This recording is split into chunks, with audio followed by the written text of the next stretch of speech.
When did you find out the good news? It was yesterday, I think around 9:30 in the morning.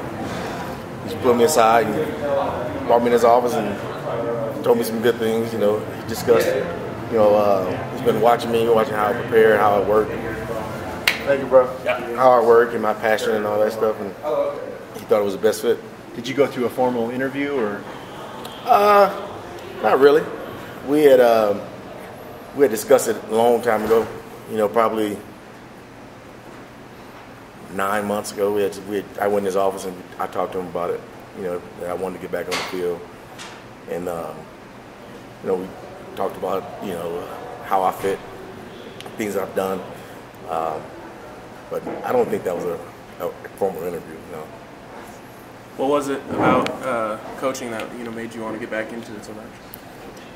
I just miss being out in the field with the guys, and just rallying with the guys in the heat of the battle with the guys, and preparing. Preparation is key, and I just miss that. I just miss, trying to affect their minds, and getting them to see what coaches see, and just helping them be the players they want to be. Is there anything that kind of happened from your last coaching stint to now that you think you can change or you want to do differently as a coach? Absolutely. I will not be a yeller or a holler. I would be a guy that's hands-on and positive. I will be used. I'll be stern with them. I won't give them leeway to do things that they are not taught to do. Out of the framework of our offense. I would be. I'm more relaxed as a person. And to be closer to most of them in height. Right. So yeah, I'm just more relaxed. Going through the suicide with my son, I've gained an appreciation for younger people, and like Coach Burnett used to say to me, you got to coach certain guys with a stern way. You got to coach certain guys with kid gloves, and that's the way he coached me, and that's the way I feel. You don't have to yell and scream and use profanity and all that stuff. Just use positive reinforcement. Love the guys up. Get them started, give them a direction. They'll play hard for you. This group here, how well do you know the running backs? Now, I know obviously in player development, you probably talked to them quite a bit, but how well do you know their personalities and how to handle each one of them? I know well. I've been to every practice when it wasn't cold. But being player development, I was able to deal with the guys hands-on in my office when they didn't want to go talk to their coaches. They would come talk to me. And then on game days, the running backs always came to me. And what do you see, coach? Can you help me with this? Can you help me with that? And I'm like, no, I can't help you with none of that stuff. That's your coach. I don't want to step on your coach's toes. I said, but if you come to my office, I'll talk to you. So I got to know them all like that because they all trusted me, which is cool. You haven't been on the coaching staff the last couple of years, but it feels like this is a good change to kind of mix things up, not only yourself but with Clayton and Gary. Do you feel overall that it's a pretty good thing for the offense to just move things around a little bit, shake things up? I do. I think anytime you can, shake up things or have more creative ideas, different ideas that have been the same philosophies and same personalities. I think I fit in well with the group. As a professional development, player development. Sorry, I was with those guys all the time. They knew how I am, how I work. So it was a natural fit.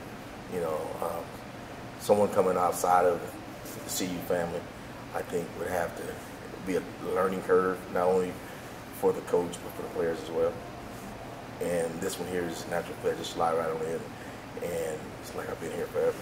You got to recruit a little bit before signing day. Did that kind of get the juices flowing a little bit? It did. It was funny because at the smoker we had, guy asked me that question: how did it feel going out and recruiting? I'm like, coach gave me the opportunity to go out and do it, and had to get my resume and dust it off, But once you are in front of kids and once you're in the homes and all that stuff, it becomes natural. And it becomes natural because you're selling something and you're talking about something that you believe in and you're passionate about. So when I go into a home and I'm talking about CU football, you know, it's not made up and not fabricated because I lived it, I've done it, seen it, been around it.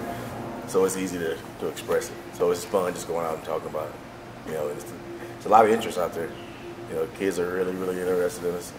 You know, the hardest thing for kids to realize is it's not snowing every day of the week. You know, they don't understand. They think it's cold all the time.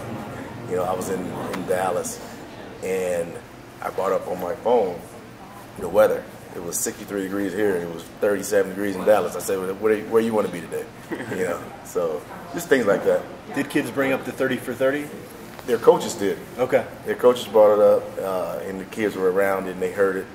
And then that really, I think, got their, piqued their curiosity about us. You know, when their coach was telling them, you got to watch the YouTube video, you got to watch the 30 for 30.